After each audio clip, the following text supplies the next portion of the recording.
Yeah, guys, good evening from here on Omaha Beach in Normandy, France. This beach, of course, the focal point of the American invasion 75 years ago. Our troops fought their way up this sand to help liberate France and all of Europe.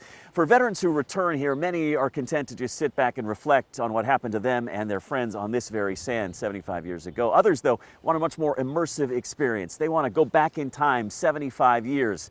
And the group we traveled here with is doing just that. Traveling back to Normandy is one thing, but going to the exact place you fought, We come up from here.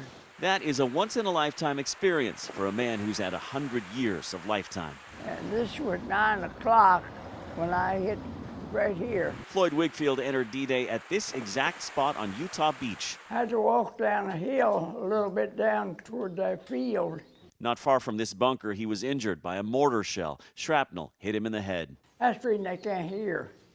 I lost my hearing. Eugene Doc Diebler was a paratrooper who landed near this very spot early in the morning, June 6, 1944. I landed about 100 yards back that way and had a good landing, a good jump actually, probably better than most guys. Lots of veterans come back to Normandy, but the Greatest Generations Foundation, the Denver charity that returned these World War II heroes for the 75th anniversary, takes it a step further, finding the precise places they fought.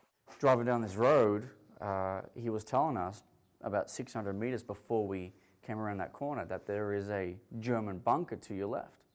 And as we got closer and closer, we identified it, and the reaction of him in the car was like a little boy going into a toy store.